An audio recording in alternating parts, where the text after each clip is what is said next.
Today's webinar is the first in a four-part series called Developing Broadband Leadership. Our returning presenter is Matt Schmidt, Deputy Director at Illinois Office of Broadband at the Illinois Department of Commerce and Economic Opportunity, and he runs Connect Illinois, which seeks to extend critical high-speed internet access to homes, businesses, and community anchor institutions throughout the state. We here at Illinois Extension are happy to have partnered with him earlier this year to provide a series on that program, and we are very happy to collaborate again with the Illinois Office of Broadband and the Benton Institute in order to bring you this series on broadband development. Today's first webinar is a discussion of leadership in broadband initiatives. We have Matt, and we're honored to have Governor Pritzker here to address and kick off the series. We also have Bill Coleman, a consultant who has extensive experience in community broadband initiatives and will showcase those who have worked in their respective communities to find long-term solutions to issues of connectivity. His panelists today are Dr. Roberto Gallardo, Assistant Director of the Purdue Center for Regional Development and a Purdue Extension Community and Regional Economics Specialist, and Francella Ochillo, who is Executive Director of New Century Cities, which supports local officials working in finding connectivity solutions and participating in state and federal policymaking. Before we begin, please know that any questions you have at any time should be added to the chat space, and we encourage you to enter those questions as you think of them. We will get those answered after all of our presenters have covered their main talking points. Matt, again, thank you for being here, and now I'm going to turn it over to you. Well, thanks so much, Zach, and to the University of Illinois Extension. You've been a great collaborator for the Illinois Office of Broadband over the past several weeks, in particular, leading up to our first round of our Connect Illinois grant funding. So thank you so much for helping us organize today. Also would like to acknowledge the great work that the Benton Institute for Broadband and Society has done as a strategic partner to our Office of Broadband. They're based in Evanston. They're nationally recognized for a lot of the work they do, and this webinar series would not be happening without them today. And so thank you very much. Also, a lot of thanks to our panelists and folks joining in across the state. I think we all recognize that broadband is more important than ever, and it affects every aspect of our lives as we learn to live with the COVID-19 pandemic and look to be productive at the same time and stay home and stay healthy.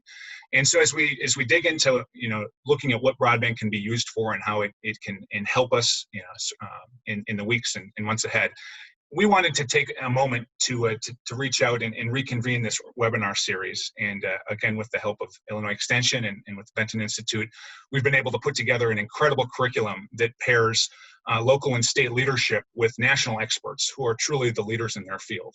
And so I think to get the most out of today's session, you're going to hear from me less.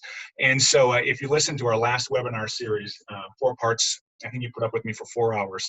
You'll hear me once today, and then we'll hand it over to our moderator, Bill Coleman, and these experts and local and state leaders. And so with that said, I just wanted to highlight a couple of things today that I think are worth mentioning.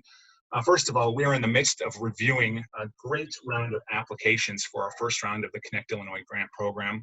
I should mention this is the nation's largest matching grant program, and so we're really proud to get started with this effort. We're really pleased with the response, the quality of the applications, and so we're hard at work looking at those applications.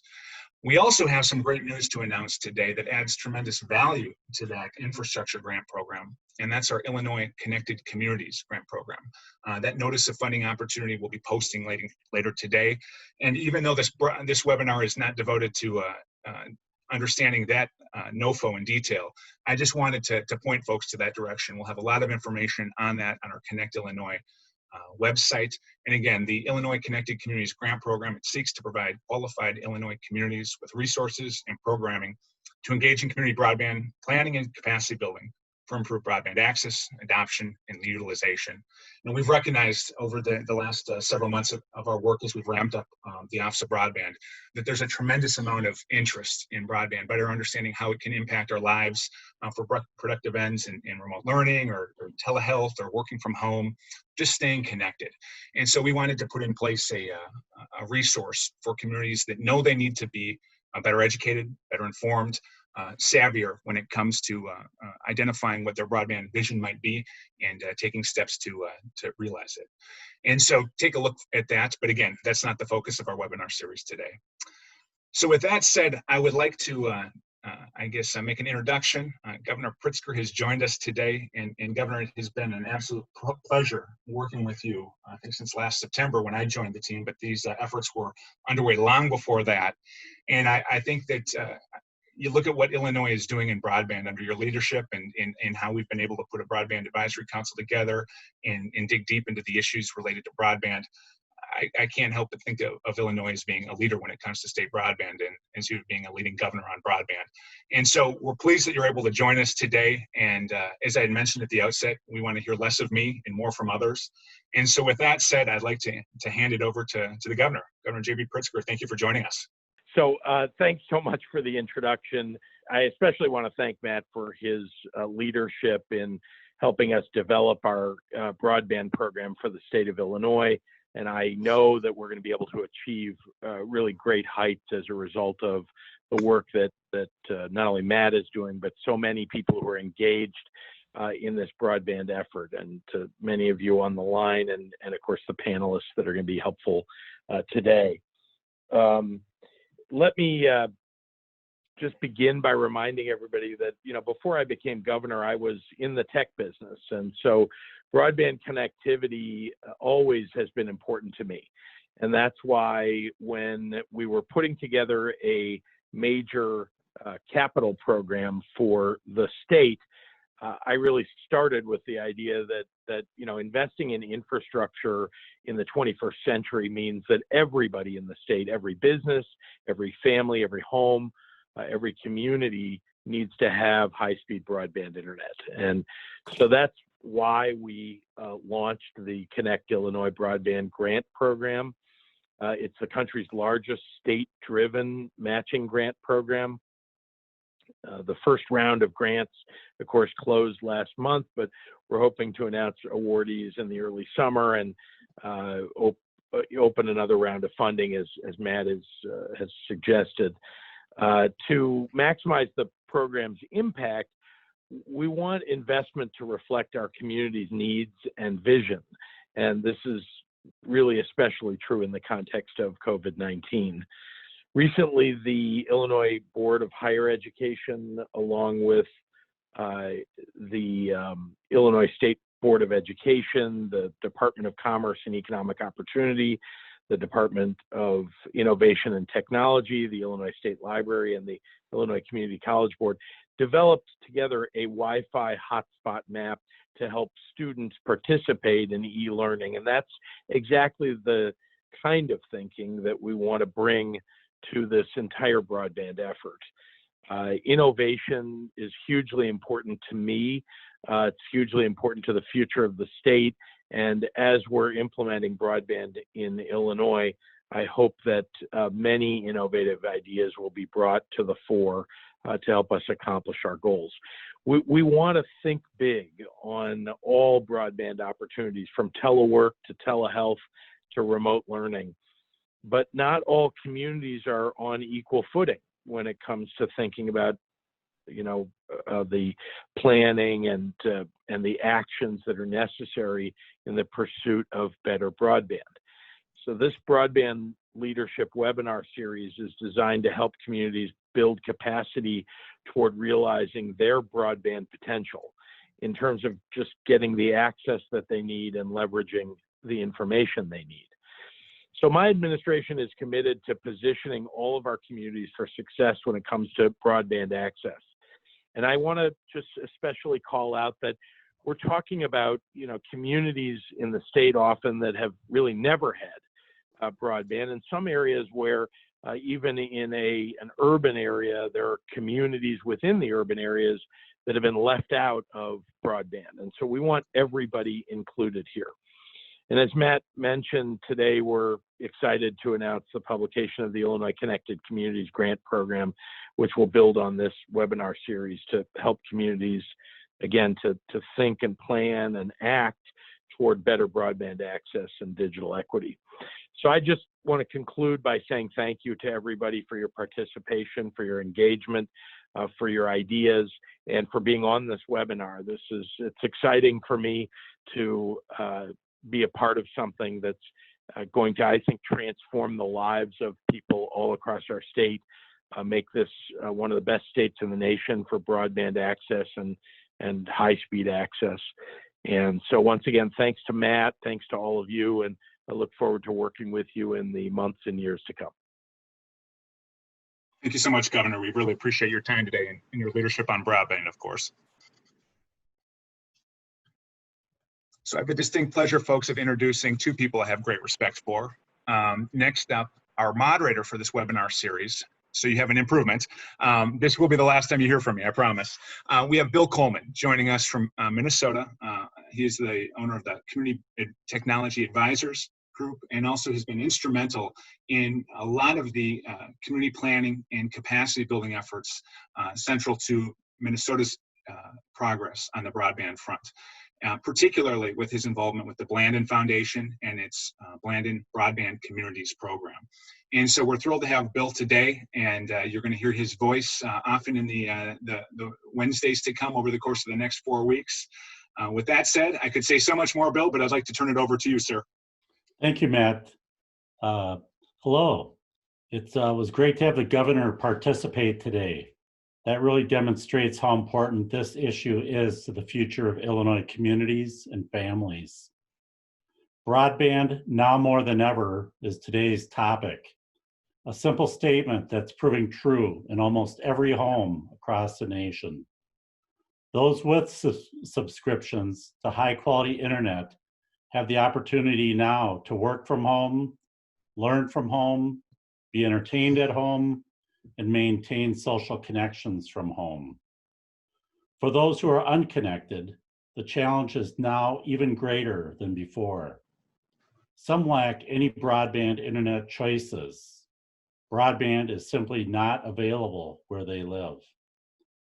Many of these people have lost their public access Wi-Fi from closed libraries, community centers, or schools, and cannot afford to subscribe to available broadband services, especially with today's unemployed growing daily. When I first started talking broadband to community economic development developers and elected officials 20 years ago, I often got a lot of blank stares in return. I spent many hours talking about how important broadband would be. That started changing about 5 years ago when community broadband meetings shifted to community members describing their broadband challenges. First, for only the techies, then more and more. Now everyone in the room is faced with broadband needs. In the past, the one home worker struggled with a slow connection, and then with 1 or 2 devices. Today, 4 or 5 family members might have to use that same connection. Some trying to use tools like Zoom or Microsoft Teams, some using Citrix or virtual private networks to connect to corporate networks. Some people piece together 2 or more broadband providers, DSL, cellular, satellite, and fixed wireless, to get by using some combination of expensive, slow, and or unreliable data cap connections. Community leadership is so critical for successful broadband initiatives. And I think we'll see that in the applications that are under consideration by the Office of Broadband, prospective applications that may be under development now, and so on. We just know that if community leaders wait for someone to solve their problem, they can be waiting a long time.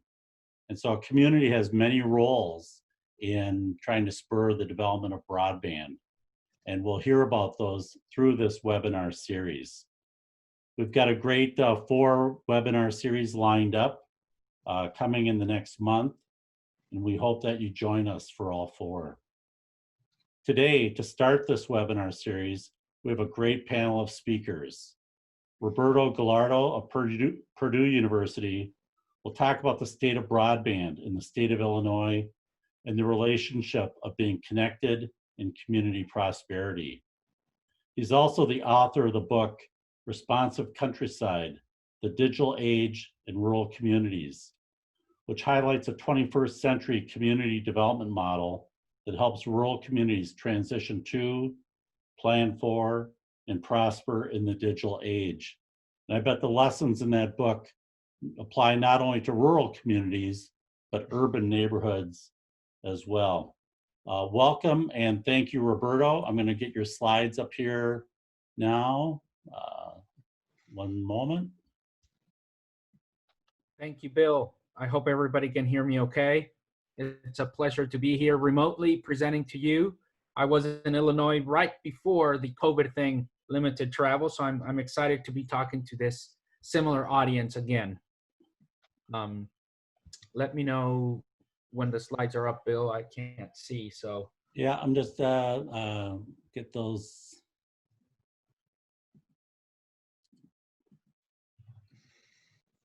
One minute, sorry.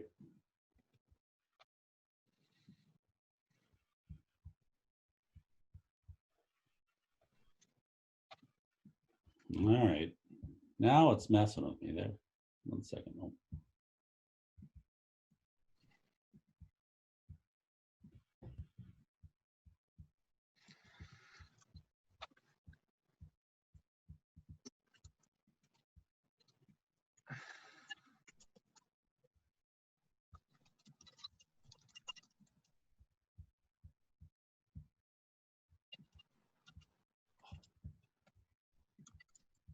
You practice and you practice. There we go. There we are, Roberto.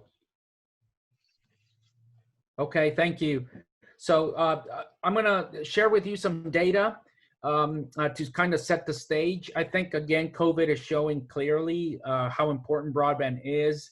There are multiple ways to see how this is impacting across the board. I have had the pleasure of doing some research and extension over the past 5 to 10 years around this topic.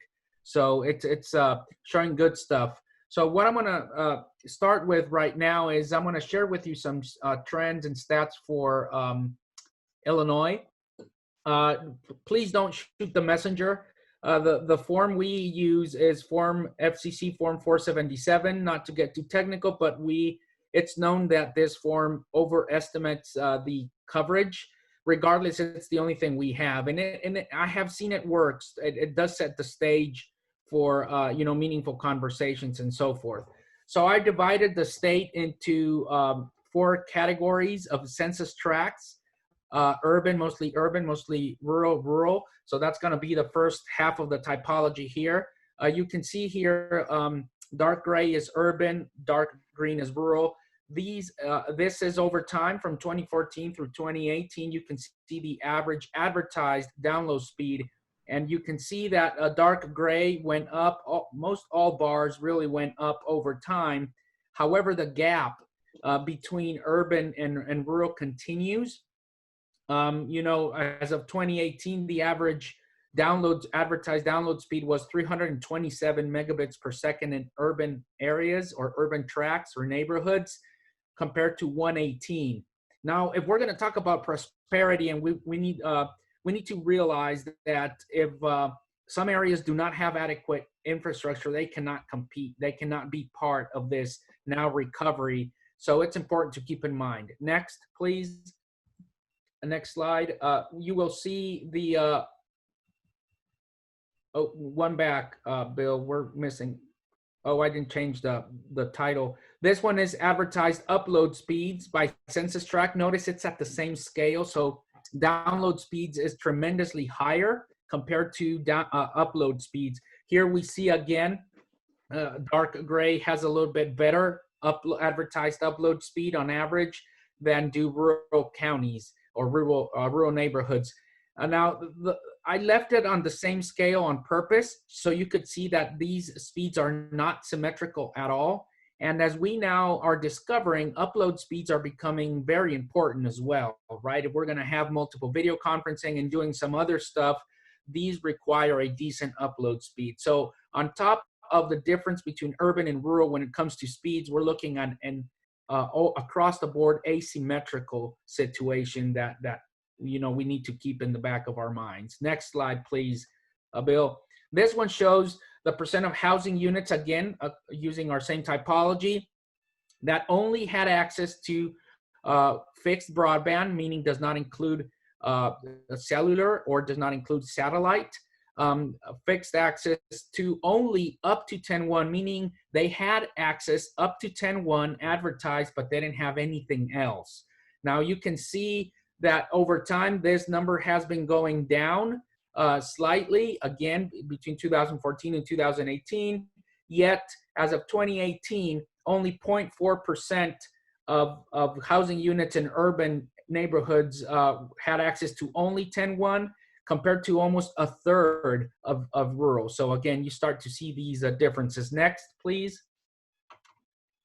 This one here shows your typical 25.3. Now, some of you may go, well, that's very high. Are you telling me that 99.1% of housing units in urban Illinois and urban neighborhoods have access to 25.3? That's what the data is saying. But then again, I just want to show the discrepancy, the difference between dark gray and dark green. There's been improvement according to this data set, which again is known to overestimate, but still it shows a little bit of more third of rural neighborhoods in 2014 housing units had access to 25.3 or higher compared to 60%.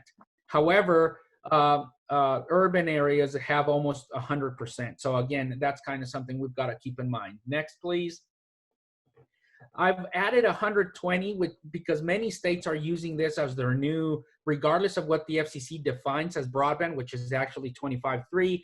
A lot of states are starting to build or plan for 120. So it's good to keep in mind. Again, we see the percentages are lower overall, except for urban as of 2018. But then again, the share of housing units in rural neighborhoods is still lower than the 60% we saw on the previous slide, and way lower, 60 percentage points lower than urban neighborhoods. Folks, if we're going to recover, if we're going to be resilient, we have to ensure this digital parity exists. Otherwise, we cannot expect our rural communities and our rural businesses to remain competitive and to latch on this digital world that has been truly accelerated by COVID. Next, please. So beyond these numbers, we developed an index called the Digital Divide here at Purdue, which includes in part this data, but it also provides other elements that are important to keep in mind. Now, again, this tool uses data that is known to overestimate, but it also incorporates census data, and it incorporates these other indicators that are known to impact technology adoption. So you have two main scores, infrastructure and adoption score, and you have the socioeconomic score. The higher they are to 100, the larger the divide. And then the overall score, which is a weighted average, that's why they do not necessarily add up. And that's where Illinois ranks across the 50 states in the country. They range from 0 to 100. Illinois scored 37.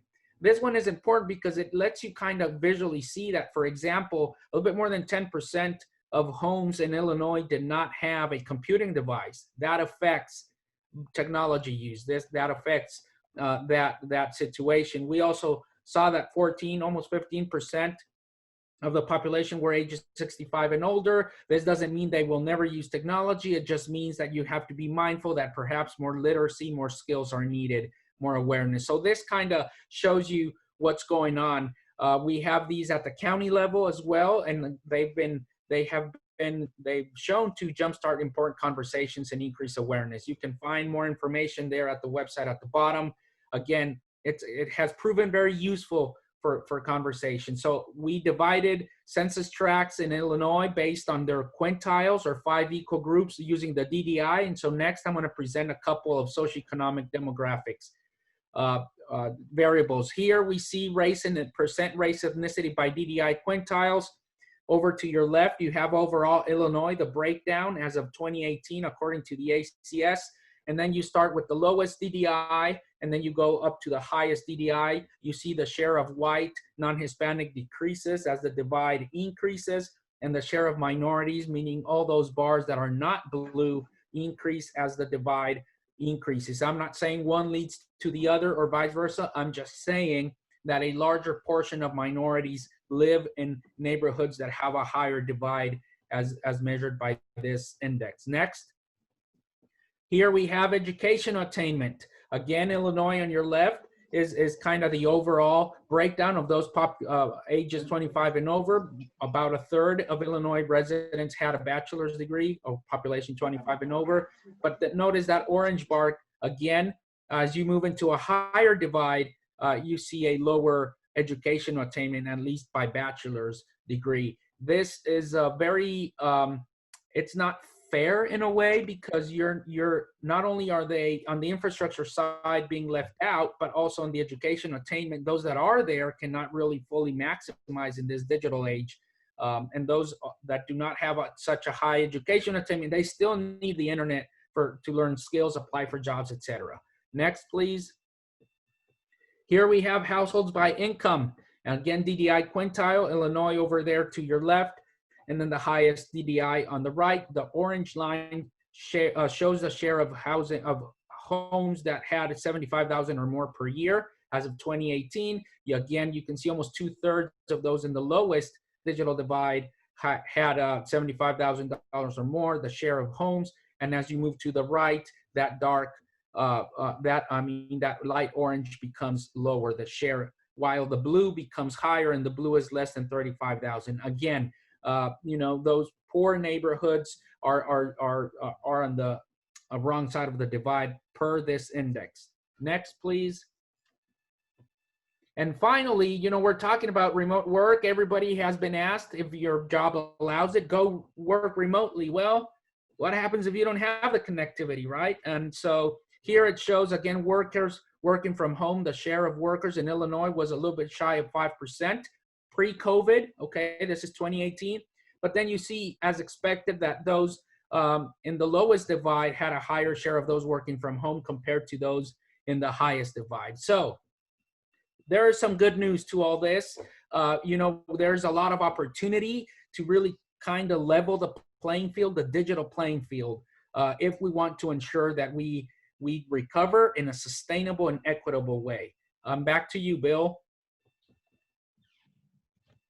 Thank you, Roberto. That was really interesting, and I think sets a great stage for our next presenters.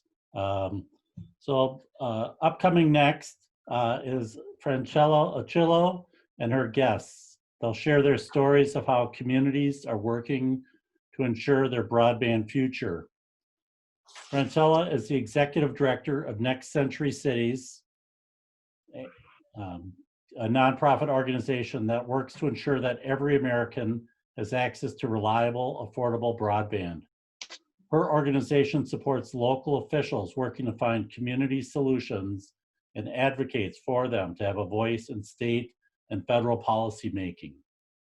An attorney and digital rights advocate, Francella has worked on a variety of technology and telecommunications issues, with a specific focus on assessing the impact of policy proposals on unserved and underserved communities. Breaking through to various audiences, Francella helps policymakers and lawmakers recognize the importance of broadband infrastructure.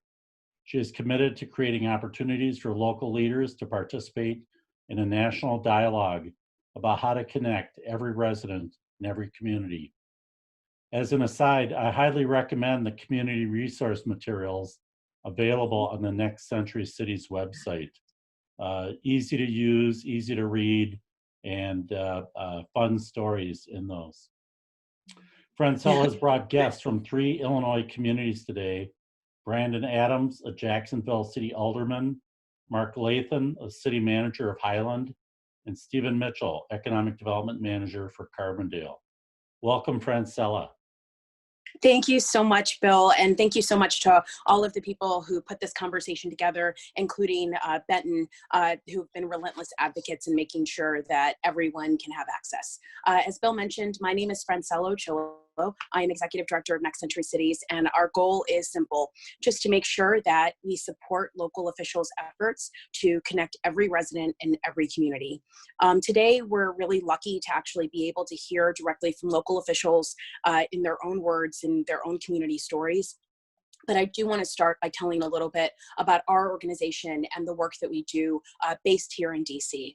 So Next Century Cities, for those of you who aren't familiar with our work, we are a nonprofit organization based in Washington, D.C. However, we represent local officials across the country in 40 different states. Our membership is comprised of mayors, CTOs, CIOs, local leaders who care about broadband, and our goal is to make sure that we are empowering them to actually have a voice in policy at every level of government.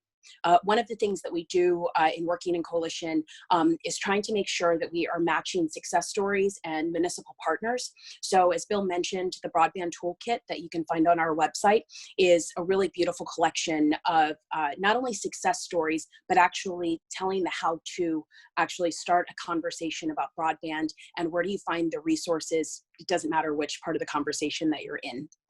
One of the things that's really important is for us to always be able to set the stage with why broadband is important in lots of different areas. And for us, COVID has actually highlighted the importance and urgency of our work. For years, we have actually documented the connections that broadband access has directly to educational outcomes, economic mobility, your ability to participate in telehealth or telemedicine programs, and also for citizenry to be able to engage. Because in an age where we are slowly but surely migrating almost every aspect of daily life to actually have an outlet online, we no longer have the traditional brick and mortar public square, but you want to be able to empower residents to be able to interact with their leaders, to be able to have a voice on issues, and to eventually be able to affect change. When we think a little bit about how COVID has actually changed the landscape for the work that we do. And moving on to the next slide, just talking a little bit about the importance of broadband. Constantly, we are thinking about how it impacts the homework gap.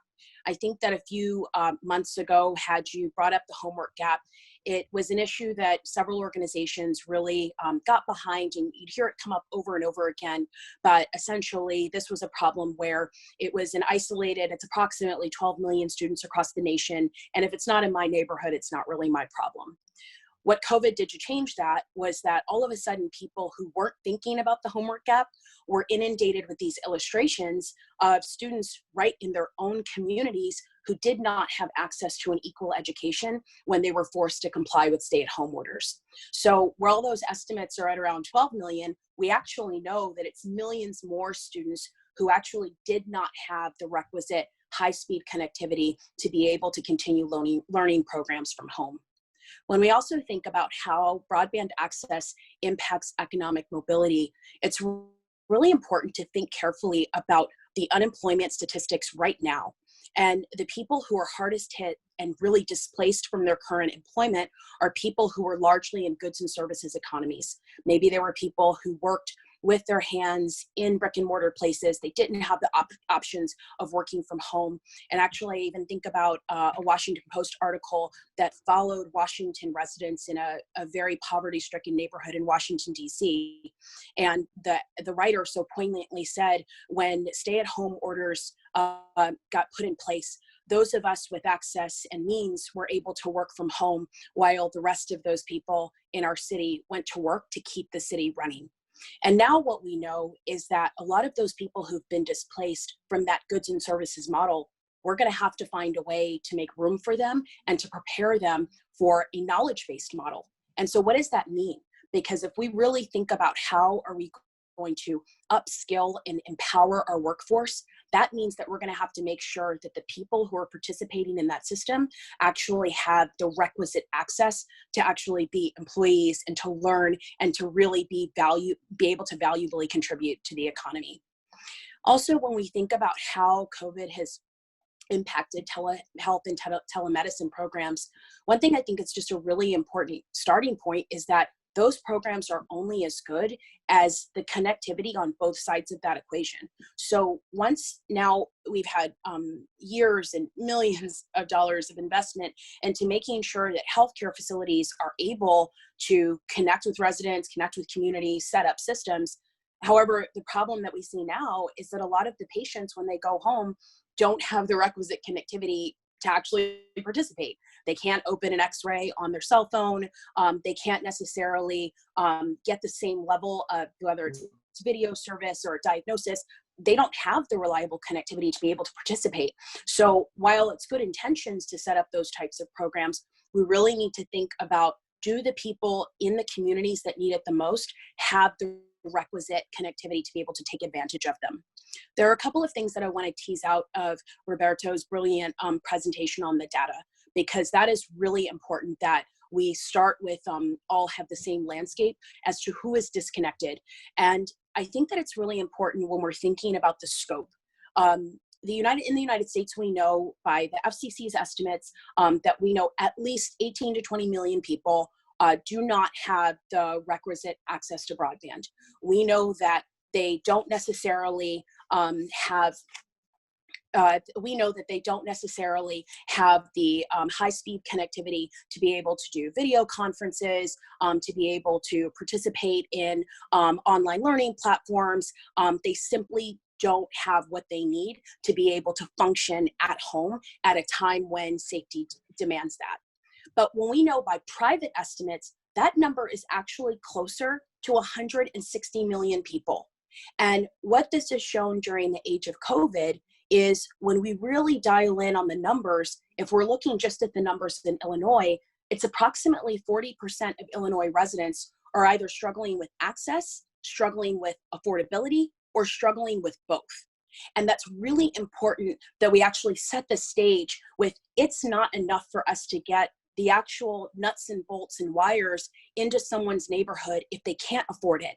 Because as Governor Pritzker brought up earlier today, this digital divide issue is not just about rural versus urban, or making sure that rural residents have the same opportunity as urban, because what we know is that there are lots of urban communities and unserved populations there that essentially have not been able to adopt broadband for one reason or another. And in our research, you would find that a lot of those stories about the families that are disconnected in an urban population are very similar to the frustrations of the families in a rural population. So today I would like to turn it over to some of the local experts who can give insights on things that are happening in Illinois communities. And first, we're going to start with Carbondale, Illinois. I'm really excited to be able to introduce Mr. Steve Mitchell. He is the Economic Development Director for Carbondale, Illinois. Carbondale is a city of approximately 26,000 residents. And for years, this municipality has treated broadband access as an economic development issue. So Steve, I'll turn it over to you to get started, and then I have a few questions for you as well.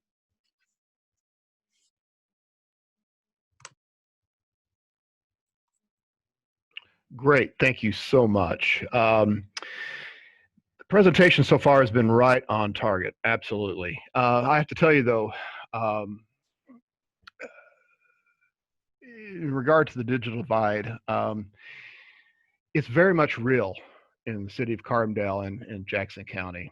With a persistent poverty rate of between 25 and 30%, our communities struggle with not only making sure that every household has access to affordable and reliable broadband. We still have a few neighborhoods that don't have access in Carbondale. But there's more to digital inclusion than technology.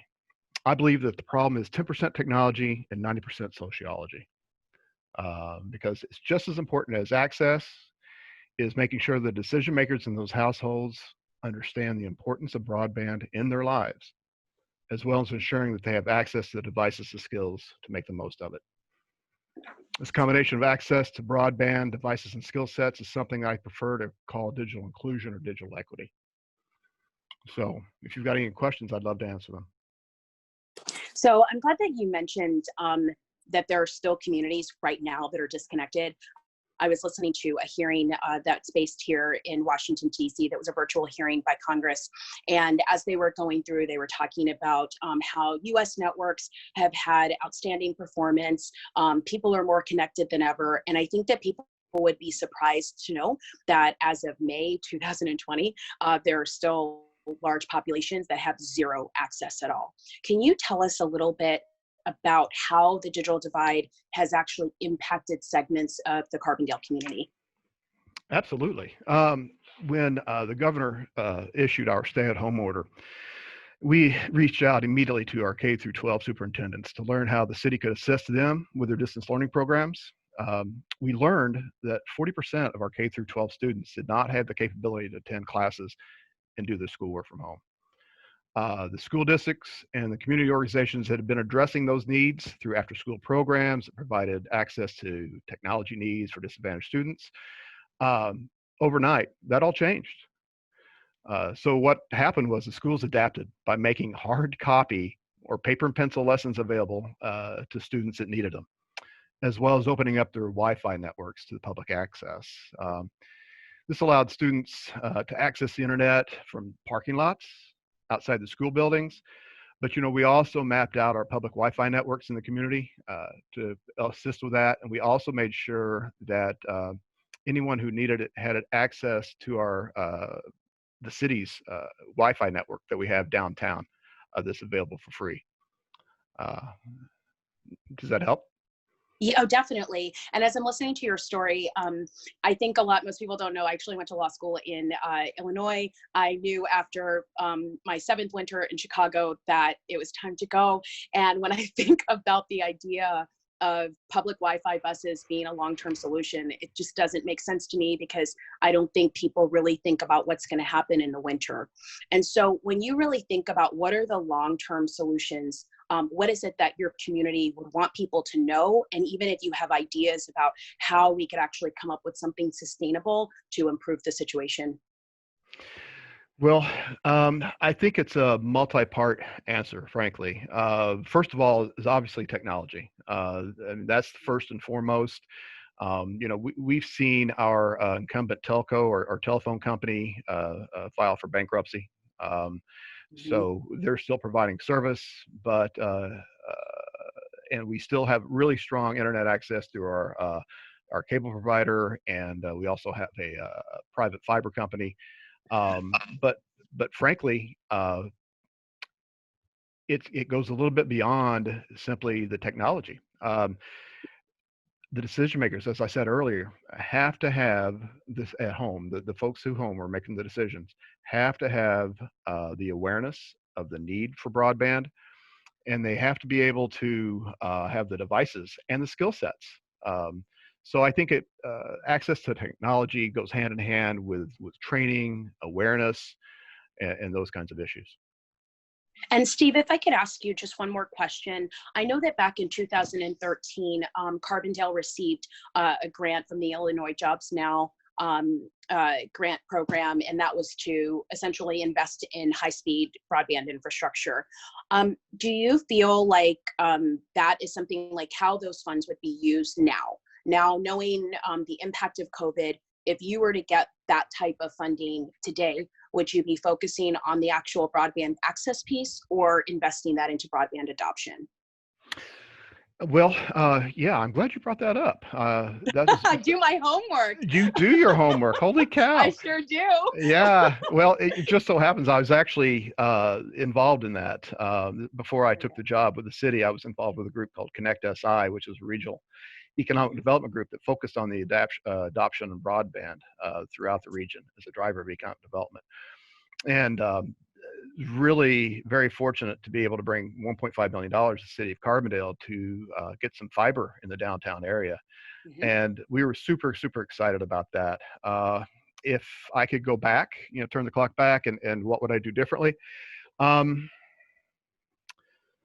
Well, a number of things. And I think training would be one of those.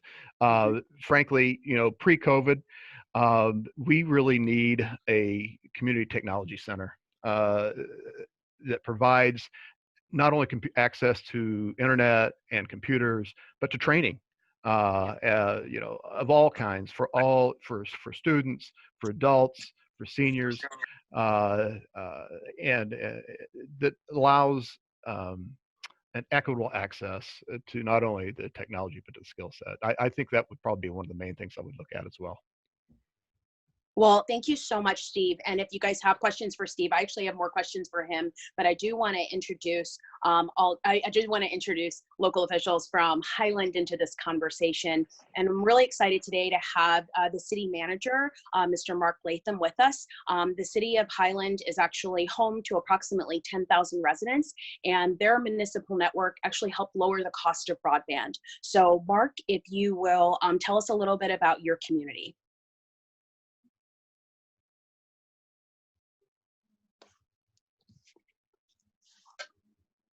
And if you'll just unmute yourself, you might have to press unmute.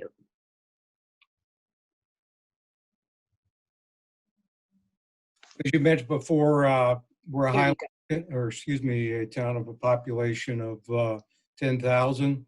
I have been here 15 years now. I've been in local government over 40 years, and I've been a very big supporter of making sure the community has access to broadband, even back to 1996 in negotiating a cable modem contract. We were the first one in the state of Arkansas to actually have cable modems. When I came here to Highland, we were underserved with not only the existing, we didn't even have DSL, and the existing cable company was a mess. And it really took, the government talks about leadership. We talk about leadership in local government. That's what it takes it from the political aspect of this thing. And what happened is that our businesses, our industries, especially one specific industry that's actually homed in Norway, basically was needing video conferencing. And they were really one of the big pushers for us to get to where we are today. We were the first city in the state of Illinois to actually launch a fiber to the home. We're also the first gigabit city in the state of Illinois. So, when I look at what's happening in Carbondale, and you're going to hear a little bit because we've been working with the city of Jacksonville, we're the only ISP right now in probably the area. We're actually serving another school system, which is Troy. We actually provide broadband to them along with phone service that's down here about 15 miles away. But we launched this thing in 2011. We actually went to the voters. Over 80% of the voters said, yes, we will give you up to $20 million of revenue bonds to build this. Although we haven't used that, we've only used about 13 million. And we're seeing some really positive effects of actually having this type of broadband in this community. Not only we've been able to maintain the existing jobs that we have, we're expanding those jobs, and we've got a small company that started probably 7 years ago in software development for education. They're boosting at the seams. They bring in jobs that are programmers that make well over $100,000 a year. Mm-hmm. We're seeing our overall EVA increase almost 5% compared to last year. We're locally, we're doing extremely well. And thanks for sharing that. And I actually have, I see an interesting question in the chat from Evan. I do want to elevate that because I have a few questions for you as well. But the question here is, have you seen community members looking specifically to city officials in efforts to gain access to connectivity and or holding them responsible? And so maybe alternatively put, do you feel like there's any sort of political pressure for you guys to be accountable for expanding access universally within your community? We're 98% totally done. We've got a small little subdivision we've got to finish up, which we will do. Mm-hmm. But we did a study about 2 years ago. We actually sent out some evaluations, not only to the businesses, but also to the local people. And I will tell you, 58% of the people that have our services would not be living in this city if they didn't have this kind of service. I mean, huge, guys. That is absolutely huge. And because we're so close to St. Louis, we have so many people that are working from home. I mean, they've been, going in and out of their jobs in St. Louis. They're currently working from home. Scott Air Force Base is not very far from here. People are working from home from Scott Air Force Base. This is a huge value to our community. And what I find over the years that I've been in local government, that it does take the initiative from leaders, as you see Governor Pritzker trying to make sure that people get these fundings. We're here trying to help out the city of Jacksonville if we can, and hopefully, people will get on board here. We talk about roads and we talk about everything else, but in my opinion, this issue right here is the #1 issue to the state of Illinois, period. And if I could ask you just a question from Bruce, what is the average cost per subscriber for the Highland Network? It just depends on what service you want. The lowest service we have is 20 megs, which is around $15. But you can get a gig. Now remember, this fiber network is going to give you the up and download speeds, which we talked about before. Yes. You get a gig service at $94 a month. Got it. Okay. And I do have one more question for you, because I do think that a lot of the press around connectivity and how it impacted just essentially what role broadband, how it intersected with COVID, a lot of the focus is on the users. And one thing I do want to tease out is, what role did having a municipal network play in your COVID emergency planning? Because I do think that people who had municipal networks, which tend to have higher adoption rates and lower cost, could actually use their networks and depend on it to actually do real-time dissemination of information, be able to transition people directly to work from home, stay at home. They were able to comply more easily because they already had access. But in your view, how did that municipal network help support your COVID emergency planning? Well, I think it definitely, we have a lot of people that are working from home right now. We do a lot of Zoom meetings. We do a lot of things like that are more office people. But you could talk with, I just had a chat with our school superintendent. They're doing the same thing. They're on their own, they're on our network, but they have their own internet between the schools. So it's been a very positive thing, specifically in helping us through this virus issue. And I do want to mention one of the things that we are encouraging our small businesses to do, and we're actually offering some grants right now to get them on an e-commerce platform. Many of those need to get on there, and so we're offering them some funding through the city right now to get on an e-commerce platform. Thank you so much for sharing that, Mark. And we might come back to you because there are a couple of questions in the chat that are really important questions, especially the question about internet for multifamily dwelling units. I do want to turn over to Alderman Brandon Adams today, who is representing Jacksonville, Illinois. Jacksonville is a community of approximately 20,000 residents. And I think it's very interesting to hear from somebody who is working on the ground and also thinking about how this intersects with future of work. One of the things I know about Alderman Adams is that he was behind asking to increase the minimum wage. And I'm very interested in your thoughts on how access to broadband intersects with that future of work. Well, thank you, Francella, and thank the Governor and Office of Broadband and everyone who helped contribute to this leadership program. My name's Alderman Brandon Adams from the Jacksonville, Illinois, and I would just like to share some of my COVID struggles of this community. I hope everyone, their family, and friends stay safe and healthy. COVID absolutely made this city and government realize the importance of connectivity for education, employment, and healthcare from home. I'm proud to announce that my last council meeting, it was our general consensus to move forward with discussions towards community connectivity. This journey began with the help from Next Century Cities, who I thank very much for helping Jacksonville join as a member 1 year ago in April. Assistance in the right direction for your unique situation is crucial for a thriving network. Over the past year, my council has heard from professionals representing each of the three main avenues to achieve connection, like Mark Latham and representatives from Next Century Cities. There are many improvements this upgrade will serve for Jacksonville's entities. I'll start by a common occurrence from the lack of fiber technology, the telecouncil.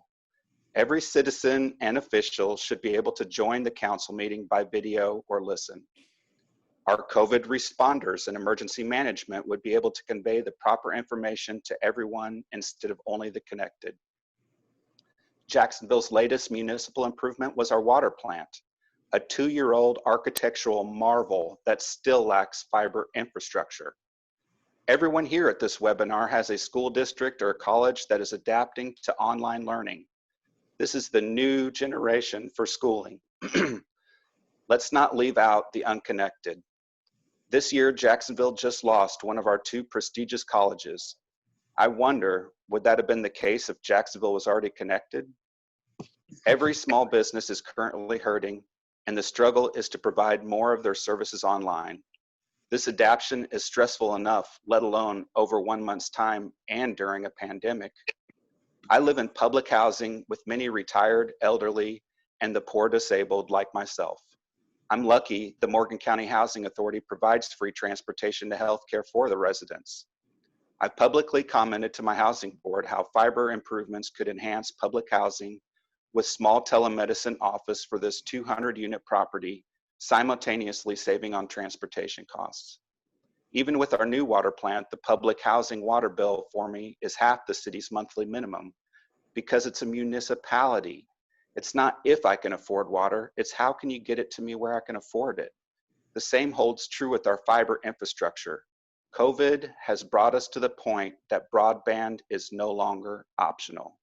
And as to your $15 an hour question, I think a lot of the communities that are suffering from the lack of employment due to this COVID disaster could use that boost with the, maybe the people had 2 jobs and now they're just down to 1 job, or they're the only person in the house that's now working. So if they fell under the purview of $15 an hour, I think that would improve the lives of a lot of people right now. And when I announced it, I said that all the local authorities should, the local businesses under 500 should stay at the state minimum law and just increase it on the businesses over 500. And to clarify, I wasn't saying it as for the point of the matter that it was $15 an hour. I'm really thinking about how broadband intersects with the way we're thinking about the future of work. And essentially, even if we're saying that people need to have equitable opportunities to be able to participate in a digital economy, what role does high-speed connectivity play into that? So thank you for clarifying that for me as well. I actually have a question that came out of the chat from Nicholas that I think might be interesting for you to answer is, should we be promoting low-cost bulk internet for multifamily apartment units? Well, my struggle began learning, I'm on disability, so I got vocational training, and the courses to receive my certification were online, and this public housing unit didn't have the proper broadband network to be able to download my studies or watch videos to be able to complete my learning. So that was the problem to get-go that I've been trying to achieve, was to be able to get that broadband service to the low income and poor people of this community so they can help better their lives with it. And I also wanted to go back to something that Mr. Latham brought up. And I was actually reading a very interesting article about population decline in Illinois. And this article was talking about how over the past 5 years, Illinois has seen a steady decline in overall population. And when they huddled with local officials and economic development specialists, they actually cited broadband as one of the ways to actually help solve the problem. And so what role do you think that that has played in Jacksonville? Well, as far as connectivity, Jacksonville's been looking to achieve it for a while, and this COVID situation just helped make the council realize that the people that are working from home and schooling from home and the medicine from home, it's something that we need to achieve on the whole, and it needs to be connected to every part of our community. I think there's a lot of people that have helped work towards this initiative, and that there's a great community that are willing to offer their skills to be able to have any municipality help achieve connectivity. And if I could ask you one more question about the telecouncil meeting you brought up, I thought that was an interesting point that actually came up with a local official in Lexington, Kentucky, and having local officials work through the protocols, because essentially if you're now having city council meetings online, how do you, acknowledge a vote, getting a quorum, things like that, or at least getting enough attendance and participation. How do you think that that has affected civic engagement for the residents in your community when they are struggling with connectivity? Well, I know as far as what I would think, and I would think that it would be better to have the ability to listen into your government without them knowing that you're there. So to have it privately on a telecouncil might be better than publicly, because then the council members themselves know they have to be on their toes because they don't quite know who's listening. I think that a lot of it could be offered through the video service, to where everybody that gets connected to council has their own laptop and video service to be able to broadcast the telecouncil on a webinar. But up to this point, Jacksonville's still handing out paper agendas, so we just need to get with the program and get connected. Thank you for that. And as we are wrapping up, because I want to be respectful of everyone's time, I do want to ask the three local officials that we've talked to today to really think about the question about data that was teed up in Roberto's presentation. I think that it's really important to hear from local officials as to whether or not you feel like the data sets, whether they're at a federal level or the state level, but do they adequately represent what's happening on the ground in your community? And so I welcome any of you to chime in on whether or not you think that it is an accurate representation of what's happening in your municipality, and also whether or not it's important to have affordability data to actually supplement those collections. And I'll leave that open for Steve, Mark, Alderman Adams, whomever wants to jump in. Well, yes, this is Steve Mitchell. I think that affordability is a vital component. Without it, and without the skill sets, again, I want to keep driving that point home. Without those two items, without the skill sets, without the drive to have internet at home, and without affordability, you might as well not even have it. It's that important. Got it. Thanks, Stephen. And I do want to take moderator's privilege here. I just saw a question in the chat, and I'll end with this one. Is that, would it be, we're talking about the question about using broadband interchangeably with fiber. I do want to make sure that I give anybody an opportunity who wants to jump in, talking about whether or not we're agnostic at Next Century Cities as to what type of network that you use. Yes, we do believe that fiber is a future-proof technology, but we think that whatever methodology you want to use to get your people connected, that you should. And so I do want to give you guys an opportunity to chime in on what you think is actually the best networking. Well, just looking at it from our standpoint in Highland, when you look back into when we started in 2007 and 8, fiber was something that people just couldn't even kind of dream of. And, we took on the efforts that we felt like we needed to build an infrastructure that would last a long time. And whatever bandwidth anybody needs, we can provide for it. So You know, I'm a big believer in fiber. I think it's going to last a long time, and it's done well. The only problem we've had in Highland is squirrels. They love fiber. Well, thank you for adding that. And I'm thankful for that. And I do encourage everybody to take a look at the chat. There's some very interesting questions there.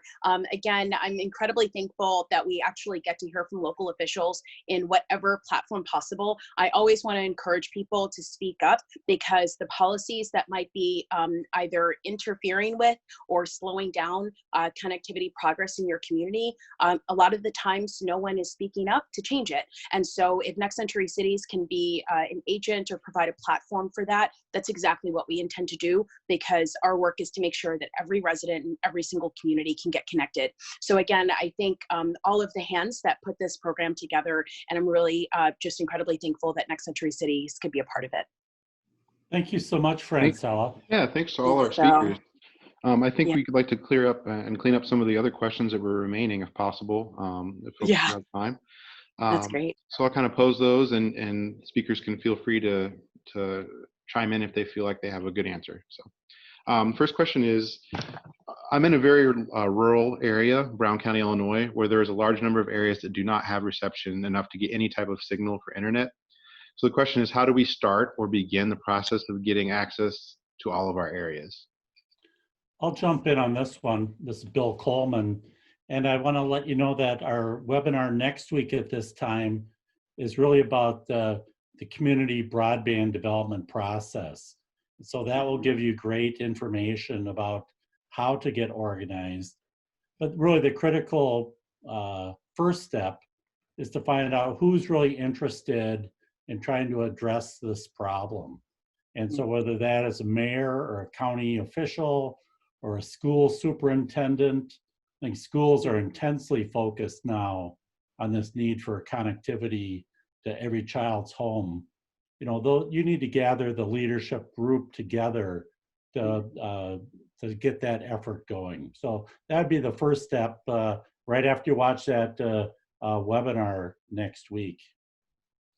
Excellent. We had a question, what government regulations are restricting the spread of communications technology? This is Bill again, and I think I saw a comment in the chat box about rights of way. That in some communities there's limited rights of way, or the permit fees are considered excessive. That would discourage a provider from building in the right of way. Fiber optics, if we just talk about that, would be, you know, a lot of times that's put underground.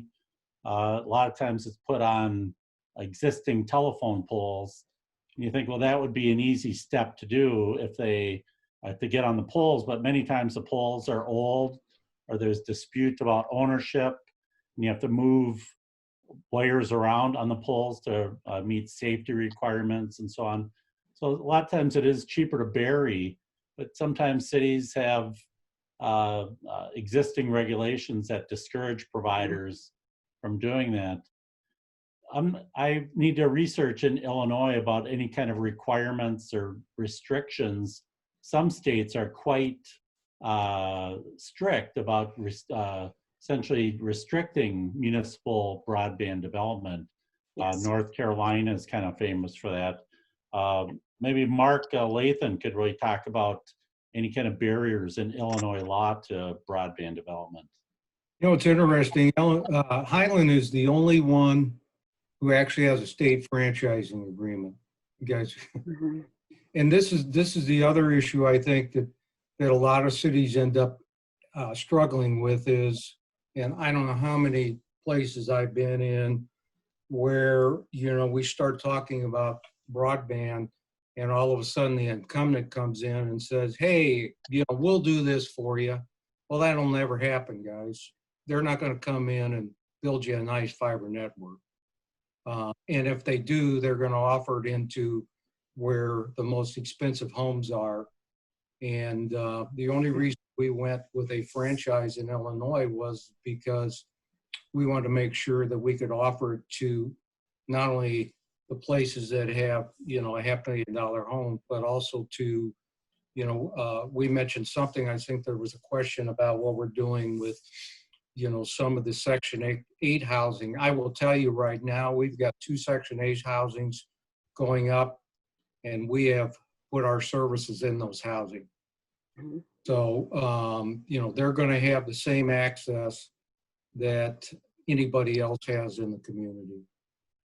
You know, Great. fiber access and any broadband infrastructure, it should be considered as an infrastructure. And Yep. In my economic development days, you always say match the term of the financing to the life of the asset. And we know that that fiber has a 20, 30, 40-year life to it. And that, as a private sector provider, you know, when they were operating in a monopoly position, they could afford to take that long-term view. But as they shifted more to competitive providers, they wanted faster return on investment, which really restricts their ability to profitably invest in fiber optics in many, many markets. So we knew if there's tons of money to be made that they would probably, private sector would solve this, but it's really a kind of market failure that the expected returns for capital are much higher than what happens over the life of a network. And so a city or a co-op can have a long-term perspective and finance things over a longer period of time, as opposed to just the private, generally publicly traded companies. And also, if I could add something to that, Bill, I think an important part of that is really thinking about what's your metric, right? Because in general, nationally, having monopoly, duopoly markets, that's actually become a very normal thing. Providers are going to be rewarded where they get the highest return on the investment. However, through a municipal lens, I think that the metric as to what is your return on your investment is different. And so it might be, we had, 98% broadband adoption, and that's actually a valuable metric. It might not be something that gets scored on your, your financial statements, but it's something that's an actual metric that shows value to the community. So I think that's back to that conversation about shifting. How do we actually measure what's a good return on an investment? Why should we go into those communities? And not everybody's going to be able to do a municipal model. And so I always want to acknowledge that it's expensive, it's hard. Some communities just do not have the political will or the resources to erect that type of network. But what are we doing to empower them to have better leverage when they're renegotiating with incumbent providers? What are we doing to help support alternative solutions, especially for rural communities, tribal communities that might be able to tap into unlicensed spectrum, set up their own Wi-Fi networks? I think that we need to be able to think and be able to be nimble about being able to adapt to the current market, because the reality is there's very little incentive to get large providers to go into some of these small communities. Great. I Thanks think everyone that's for definitely sharing. true.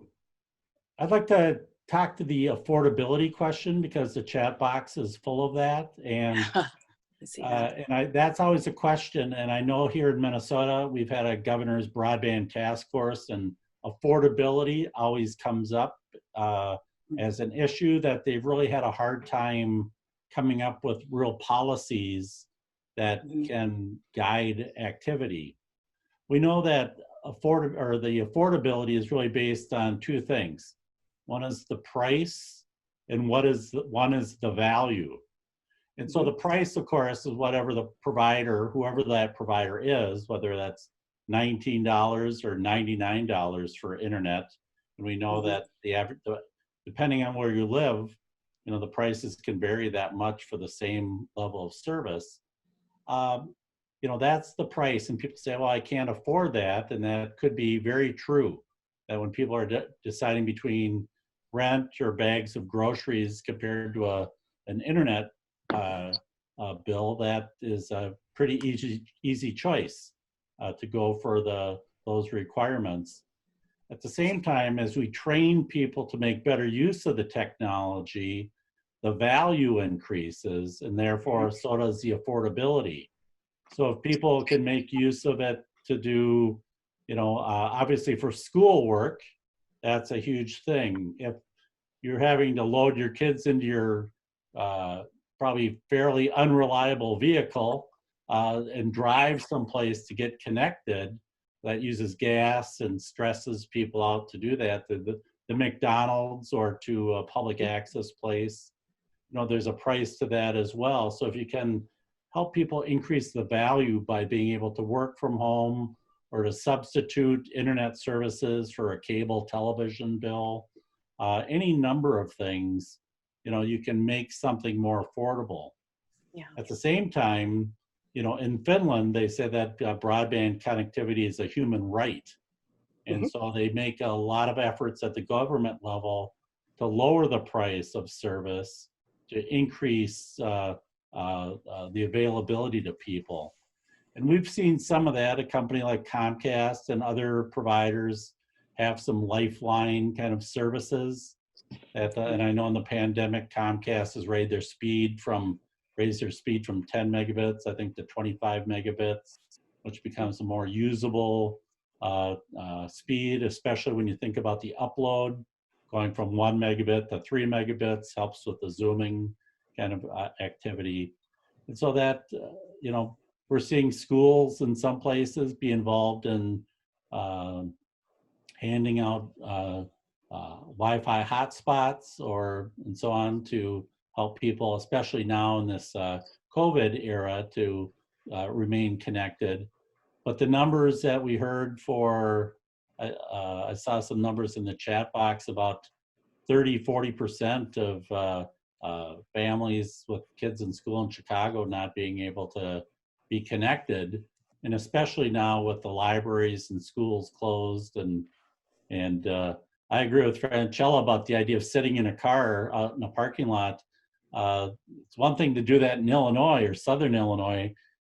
Doing that in northern Minnesota is certainly not a pleasant thing in the wintertime, and in the summertime, the mosquitoes will get you. So there's all kinds of issues there. But that is a big issue of the day, the affordability piece, because it's, free isn't really a sustainable model. Somebody has to pay for that. And how does that happen? And that's a big community question. And I think, Bill, oh, sorry. No, please go ahead. Okay, and not to monopolize the conversation, but I just don't want to miss an opportunity to bring this up. I think the affordability question, there's a part of that that's about our values. And I think that a part of that is about saying, who do we think deserves to be connected?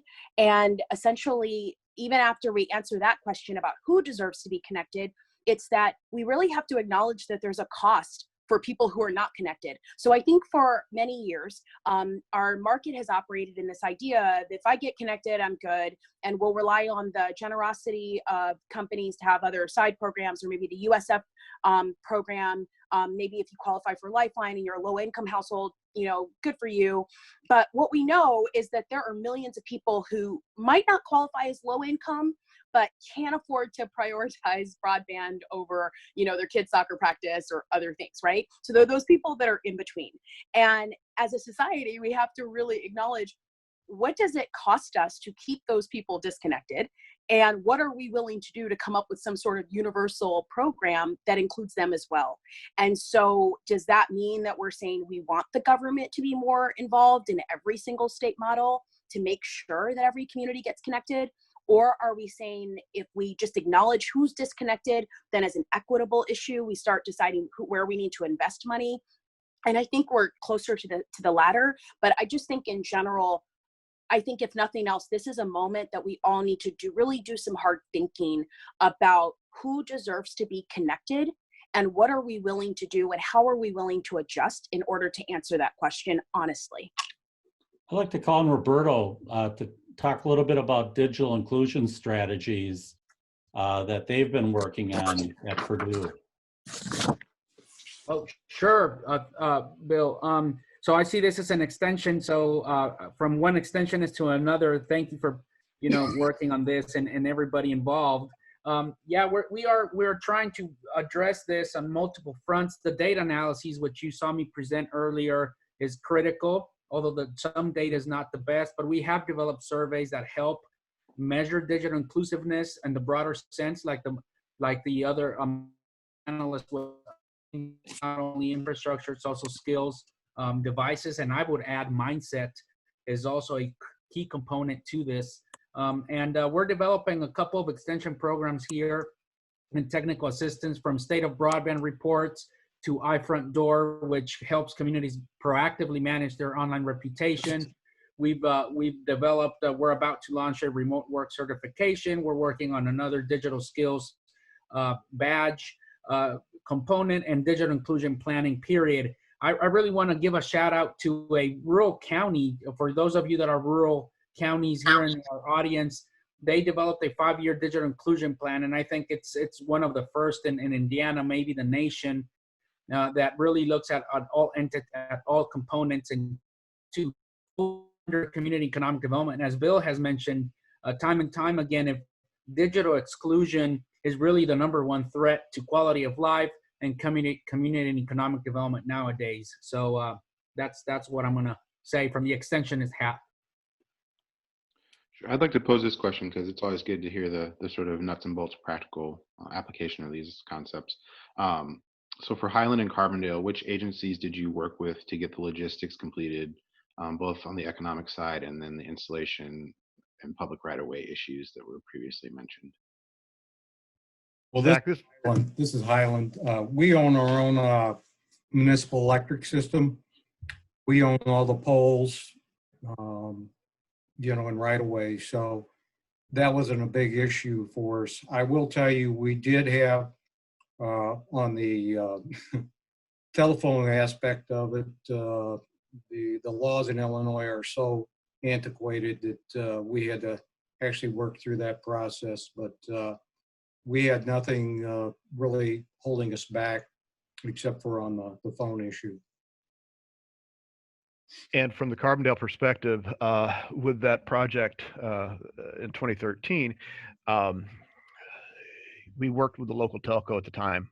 They won that RFP. So they had access to their own right of way, and what they didn't have, we had it. So we just worked with them on that. Excellent, thank you. We had another question about the middle mile provider in Highland. You're inquiring who that was. Well, I tell you what, we were fortunate in 2008, the Illinois Century Network, I believe it is, got a $128 million grant, and they ran fiber from St. Louis to Chicago. So it ran right down in the middle of our town on Route 40. So we're connected both to Chicago and to St. Louis. And we use Bluebird as our provider. And then we had a question about, as you're doing this community broadband development planning, is it a good idea to have the builders of infrastructure included in those meetings?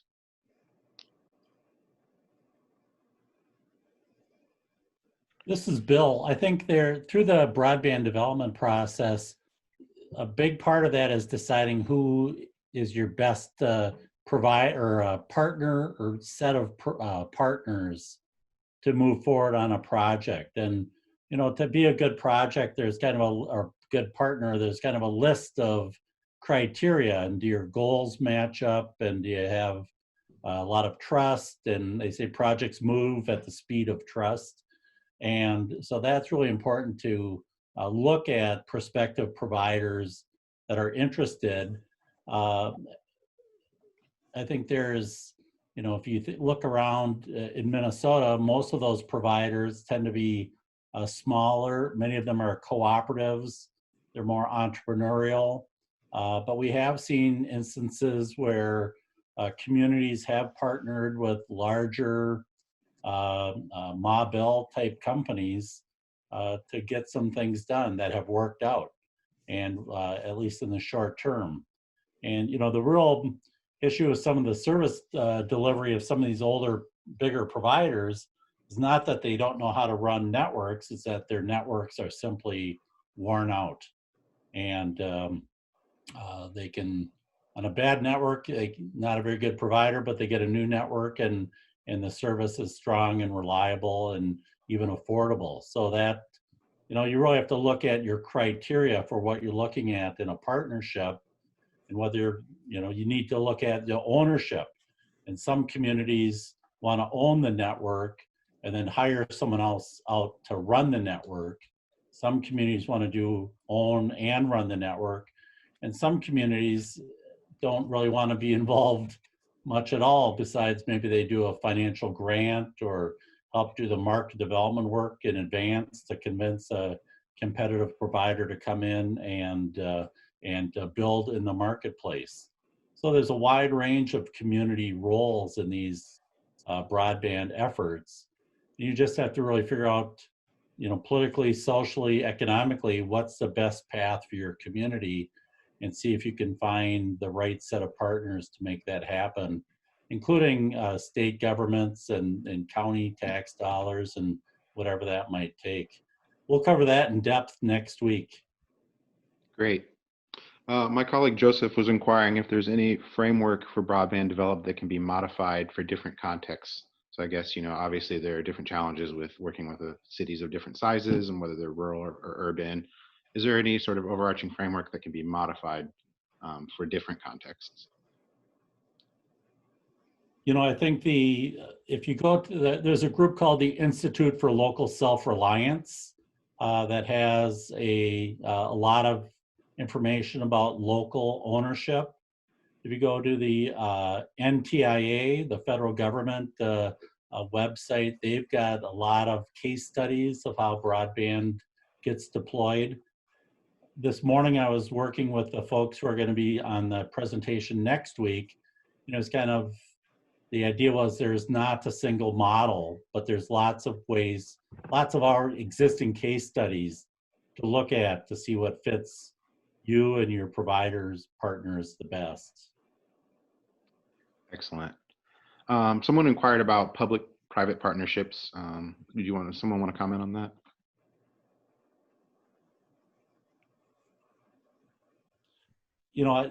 It's interesting, a group like, even in Highland, where it's a municipal utility deploying the broadband, I'm sure Mark would say they have a lot of partners in terms of vendors and people that are helping them be successful in their project. So that'd be a public-private partnership.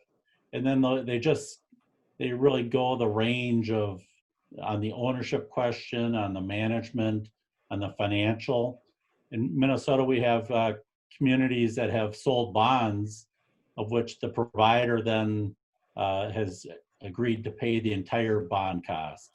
In other places, the communities have sold bonds and then realized that they're going to have to pay 50% of the bond cost through just a property tax levy to make it financially viable for the provider. Depending on where you're building a fiber network, it might be a couple $1,000s a connection in a smaller suburb or community. But when you get out in rural areas, depending on rock and tree cover and wetlands and distance between homes and connections, all those things can range up to $10,000 or $12,000 a house. And I'm sure you would see all of that in Illinois, from, where you have a 10,000 acre corn and bean farm has certain needs, and of course now in precision agriculture, there are new things driving connectivity needs there as well. So that wells and pumps and soil moisture devices, many of those things need to be connected. And so animal farms, animal agriculture, a lot of need for connectivity there. So every place really has to figure out who are the customers. Do you have universities or hospitals or schools or other organizations that could join in and help provide a customer base that's very attractive to a provider, what we call customer aggregation strategy for community broadband. So it's really something that community groups have to work through their own knowledge of the community and then generally some kind of feasibility study that matches the market demand with the construction costs and the technology choices to come up with a plan that is sustainable and financeable. Excellent. We have one more question. We're almost out of our time here, but I think it's an important one, and then we can do a wrap up. And also, Nancy has put a poll up on the screen. If you don't mind just clicking on the choice that reflects your feelings about the knowledge you gained today. I know that we would appreciate it, as would our speakers, to get that feedback. But the last question is, and this is for Carbondale and Highland, what role did nonprofit community organizations play in the successes there? This is Steve with the City of Carbondale. We've got a really strong nonprofit community in Carbondale. Our spirit of volunteerism is extraordinarily high here. But in this particular project, where we leveraged those connections was in the rollout of that fiber network that was built in 2013. But then also in our current plans, we are leveraging those same not-for-profit networks and community organizations to begin addressing the skill set needs that I've mentioned a number of times today. They're working directly with the affected populations that need these skill sets the most, and they've proven to be very, very valuable partners to us. I would say the same thing. I think when we were initially putting this thing together, we had several nonprofit agencies that were involved initially. So they played a very important role and still do in how we move forward. Excellent. If you haven't already done so, you can listen to the previous webinars available on our website at go.illinois.edu/LGE. Some of those webinars, as previously mentioned, cover information and resources on the Connect Illinois Broadband Infrastructure Grant Program. And the follow-up email that you receive will also include a link to our archives in case you would like to view those.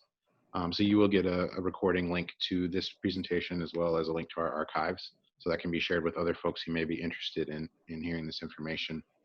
We hope you all will be able to join us next Wednesday for continuation of the Broadband Leadership Series on May 20th at 11:30 a.m. Central Time.